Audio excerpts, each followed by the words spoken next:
الحمد لله رب العالمين والصلاة والسلام على سيد الأنبياء والمرسلين نبينا محمد وعلى آله وأصحابه أجمعين. أما بعد، أعوذ بالله السميع العليم من الشيطان الرجيم. بسم الله الرحمن الرحيم. وممن حولكم من الأعراب منافقون.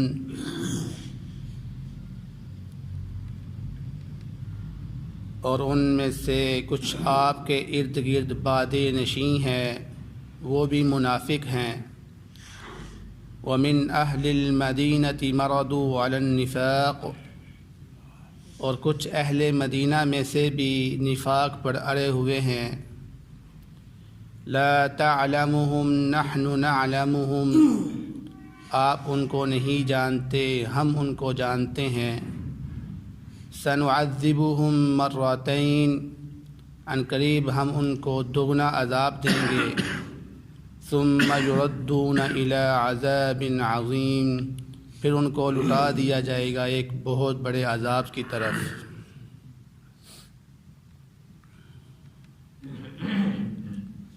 سورۃ التوبہ کی آیت نمبر 101 آپ کے سامنے تلاوت کی گئی ہے.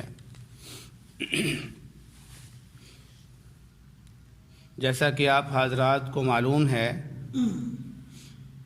کہ پچھلی آیت سے اللہ رب العزت نے مومنوں کے مراتب ذکر فرمائے، اور اس آیت مبارکہ میں ان مراتب میں سے جو سب سے نیچے والے لوگ تھے، سب سے نیچے مرتبے والے لوگ تھے، ان کا ذکر فرما رہے ہیں. یعنی پچھلی آیت میں سب سے بلند مرتبے والے جو لوگ تھے ان کا ذکر فرمایا، اور اب اس آیت مبارکہ میں جو سب سے نیچے طبقے والے لوگ تھے ان کا ذکر فرما رہے ہیں. اور وہ لوگ کون ہیں؟ اللہ رب العزت نے فرمایا کہ آپ کے ارد گرد جو بادیہ نشین ہیں، جو بدوی لوگ ہیں، ان میں کچھ منافق ہیں. اور مدینہ کے اندر رہنے والے بھی کچھ لوگ منافق ہیں. یہ کیونکہ بظاہر اسلام کا لباس پہنے ہوئے ہیں، لیکن ان کی حالت یہ ہے کہ یہ ایمانی درجے کے اندر سب سے نیچے ہیں. ایمان کے جو رتبے ہیں، ایمان کے جو مرتبے ہیں، ان میں یہ سب سے نیچے ہیں. تو اللہ رب العزت نے یہاں پر ان کا ذکر فرمایا، اور آگے فرمایا کہ سنعذبهم مرتين، کہ ہم ان کو دگنا عذاب دیں گے. اب یہ جو منافقین تھے یہ کیا کرتے تھے؟ آپ کو پتہ ہے کہ ہمیشہ یہ رسول اللہ صلی اللہ علیہ وسلم کے خلاف ہی انہوں نے چلنا ہوتا تھا، کوئی نہ کوئی سازش کرتے رہے. یہاں تک کہ اللہ رب العزت نے نبی پاک صلی اللہ علیہ وسلم کو ان منافقین میں سے چند منافقین کے نام بھی بتا دیے تھے. لیکن اس کے باوجود اللہ رب العزت یہاں پر کیا فرما رہے ہیں؟ اللہ رب العزت نے یہاں پر فرمایا کہ لا تعلمهم. اے نبی، آپ ان منافقین کو نہیں جانتے. نحن نعلمهم، ہم ان کو جانتے ہیں. تو یہاں سے کیا معلوم ہوا؟ یہاں سے معلوم یہ ہوتا ہے کہ نبی پاک صلی اللہ علیہ وسلم عالم الغیب نہیں تھے، علم غیب رکھنے والے نہیں تھے. اس لیے اللہ رب العزت نے فرمایا اے نبی، آپ ان کو نہیں جانتے. اگرچہ کچھ نام نبی کریم صلی اللہ علیہ وسلم کو بتا دیے تھے، لیکن اس کے باوجود بھی اللہ رب العزت نے پھر آپ سے یہ کہا کہ آپ ان کو نہیں جانتے، کیونکہ اس کے علاوہ اور بھی بہت زیادہ منافق ہیں. یا اس سے مراد یہ بھی ہو سکتا ہے کہ ان کے دلوں کے اندر کیا ہے آپ نہیں جانتے. تو اس سے صراحتاً جو ہے وہ علم غیب کی نفی ہوتی ہے. تو ہمارے ان بھائیوں کو قرآن کی اس آیت کا مطالعہ کرنا چاہیے جو یہ کہتے ہیں کہ نبی پاک صلی اللہ علیہ وسلم علم غیب رکھتے ہیں۔ مجھے بڑا افسوس ہوتا ہے اور حیرت بھی ہوتی ہے کہ قرآن نے کس طرح سے دیکھو دلائل کو واضح بیان کیا ہوا ہے، ہر چیز کھول کھول کے بیان کر دی ہوئی ہے، لیکن ہم مسلمان ہونے کے باوجود بھی اس قرآن کو پڑھتے نہیں ہیں، اس کو سمجھتے نہیں ہیں، اس پر عمل نہیں کرتے ہیں۔ یعنی کتنی یہ کم عقلی کی بات ہے کہ قرآن میں جو حکم اللہ رب العزت نے بیان کیا ہوا ہے ہم اس کی صراحتاً نفی کرتے ہیں، اس کا انکار کرتے ہیں، اور بڑے جوش و خروش سے ہم کہتے ہیں کہ اللہ کے نبی علم غیب جانتے ہیں، جبکہ قرآن میں بار بار اللہ رب العزت ایسی ایسی آیات کو ذکر کر رہا ہے جس سے ثابت یہ ہوتا ہے کہ اللہ کے نبی علم غیب نہیں جانتے۔ تو یہ ایک بڑی افسوسناک بات ہے، ہمیں اس چیز کا خیال کرنا چاہیے کہ کہیں ایسا نہ ہو کہ روز قیامت یہ ہمارے لیے وبال بن جائے۔ اس لیے ہمیں قرآن کی طرف لوٹنا چاہیے، اس کا مطالعہ کرنا چاہیے، اور جو اس کے اندر لکھا ہوا ہے اس پر ایمان لے کر آنا چاہیے۔ تو اللہ رب العزت فرما رہے ہیں لا تعلمهم، آپ ان کو نہیں جانتے، نحن نعلمهم، ہم ان کو جانتے ہیں، سنعذبهم مرتين، ان قریب ہم ان کو دوگنا عذاب دیں گے۔ کیوں دوگنا عذاب دیں گے؟ کیونکہ یہ اسلام کو دھوکہ دے رہے ہیں، بظاہر مسلمان ہیں لیکن اندر سے یہ منافق ہیں۔ تو اللہ رب العزت نے ان کا قرآن کے اندر بھی ذکر فرمایا کہ ان کا جو روز قیامت عذاب ہوگا وہ سب سے زیادہ دردناک ہوگا، جہنم کے سب سے نیچے طبقے میں اس کو عذاب دیا جائے گا، جو سب سے سخت ترین ہوتا ہے۔ وجہ یہی تھی کہ انہوں نے اسلام کا لباس پہنا ہوا تھا لیکن اندر سے یہ کافر تھے۔ تو اللہ رب العزت نے یہاں پر جو بیان کیا ہے کہ مرتين، دوگنا ان کو عذاب دیا جائے گا۔ دوگنا عذاب کیسے دیا جائے گا؟ مفسرین اس کے بارے میں بیان کرتے ہیں کہ دوگنے عذاب سے مراد یہ ہے کہ ایک عذاب ان کو دنیا میں جو دیا جا رہا ہے وہ کیا ہے؟ رسوائی، کہ آئے دن یہ لوگ ذلیل ہوتے رہتے ہیں، بدنام ہوتے رہتے ہیں، اور آئے دن یہ لوگ خوف میں رہتے ہیں، یعنی ان کی زندگی کوئی آرام سکون سے نہیں گزر رہی، بلکہ ان کی زندگی ہر ٹائم بے سکونی ہوتی ہے، اور خوف ان کے اوپر طاری ہوتا ہے کہ کہیں ہمارا راز جو ہے نا وہ فاش نہ ہو جائے اور ہمیں جو ہے نا وہ سزا ملے گی پھر۔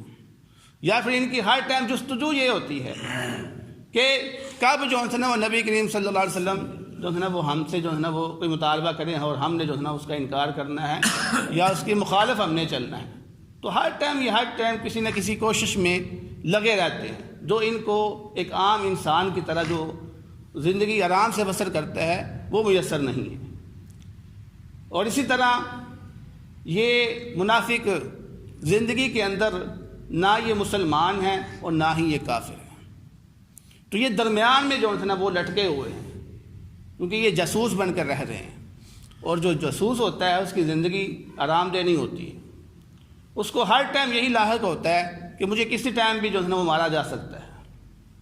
تو ان کو یہ بھی خوف ہوتا تھا کہ نہ تو ہم مسلمان ہیں اور نہ ہم کافر، ہم درمیان میں لٹکے ہوئے ہیں، اگر مسلمانوں کی مخالفت کرتے ہیں تو مسلمان ہمیں سزا دیں گے، اگر کافر کے مطالبے ہم پورے نہیں کرتے تو وہاں سے ہمارے اوپر کوئی نہ کوئی جرمانہ آ جائے گا، تو ہماری زندگی کیا ہے؟ یہ تو رسوائی والی زندگی ہے۔ یہ پہلا عذاب ہے ان کا، اور دوسرا جو عذاب ہے وہ ان کو قبر کے اندر دیا جائے گا، اور پھر اللہ رب العزت نے آگے فرمایا ثم یردون الی عذاب عظیم، پھر ان کو ایک بڑے عذاب کی طرف لٹا دیا جائے گا، اور اس سے مراد کیا ہے؟ قیامت کا عذاب، یعنی روز قیامت جب اٹھایا جائے گا دوبارہ تو ان کو جہنم میں ڈال دیا جائے گا، یہ سب سے بڑا عذاب ہے۔ تو گویا یہ 3 عذابوں میں مبتلا کیے گئے۔ تو اللہ رب العزت نے اس کے بعد پھر فرمایا وآخرون اعترفوا بذنوبہم، اور کچھ دوسرے ایسے لوگ بھی ہیں کہ جنہوں نے اپنے گناہوں کا اعتراف کیا، خلطوا عملا صالحا، انہوں نے اپنے نیک عمل کو خلط ملط کر دیا، وآخر سیئا، دوسرے برے گناہوں کے ساتھ۔ تو یہاں پر اب اللہ رب العزت تیسرے طبقے کا ذکر فرما رہے ہیں۔ پہلا طبقہ کون تھا؟ جو سب سے اعلیٰ درجے والے لوگ تھے، پھر اس کے بعد سب سے نیچے درجے والے لوگوں کا ذکر کیا اور وہ منافقین۔ اب ان دونوں کے درمیان والا جو طبقہ ہے اللہ رب العزت اس آیت میں ان کا ذکر فرما رہے ہیں، اور وہ ایسے صحابہ ہیں کہ جو نیک تھے، مخلص تھے، لیکن ان سے بس اوقات غلطی ہو گئی۔ تو یہاں پر جو مقصود ہے وہ صحابہ ہیں کہ جنہوں نے جنگ تبوک پر جانے سے انکار کر دیا، گھریلو حالات کی وجہ سے، مجبوری کی وجہ سے انہوں نے جنگ پہ جانے کو ترجیح نہیں دی، بلکہ اپنے گھر میں رہنے کو ترجیح دی، اور رسول اللہ صلی اللہ علیہ وسلم کے سامنے بہانے لگا کر وہ مدینہ میں رہ گئے۔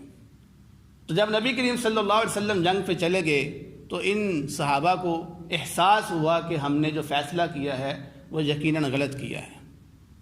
تو ان صحابہ میں سے ایک صحابی جن کا نام ابو لبابہ رضی اللہ تعالیٰ عنہ ذکر کیا جاتا ہے، انہوں نے کیا کیا؟ انہوں نے کہا میں جب تک نبی کریم صلی اللہ علیہ وسلم واپس آ کر مجھے معاف نہیں کرتے، میں اپنے آپ کو مسجد کے اندر ستونوں کے ساتھ باندھ دیتا ہوں۔ تو ابو لبابہ کا قصہ آپ لوگوں نے سنا ہوگا۔ تو ابو لبابہ نے اپنے آپ کو مسجد کے اندر ستونوں کے ساتھ باندھ دیا۔ پھر جب نبی کریم صلی اللہ علیہ وسلم آئے، اور یہ صحابی توبہ کرتے رہے تھے اللہ رب العزت سے، تو اللہ رب العزت نے ان کی توبہ قبول کی اور اس آیت کو، اور اس سے بعد والی جو آیت ہے اس کو نازل فرمایا۔ تو نبی کریم صلی اللہ علیہ وسلم آئے اور انہوں نے آ کر ابو لبابہ کے ہاتھوں کو کھولا اور فرمایا اللہ نے تجھے معاف فرما دیا ہے۔ تو یہ ہے اس آیت کا پس منظر۔ لیکن یہ حدیث اکثر روایات میں کمزور ملتی ہے، لیکن ایک حسن درجے کی حدیث ہے، جہاں پر اس کو جو ہے نا وہ حسن درجہ دیا گیا ہے، اس وجہ سے آپ کے سامنے اس کو بیان کر دیا ہے۔ لیکن ایک بڑی مضبوط سند جس کو امام بخاری رحمہ اللہ نے اس آیت مبارکہ کی شرح میں بیان کیا ہے، میں سمجھتا ہوں کہ وہ آپ کے سامنے بیان کیا جائے۔ اور وہ کیا ہے؟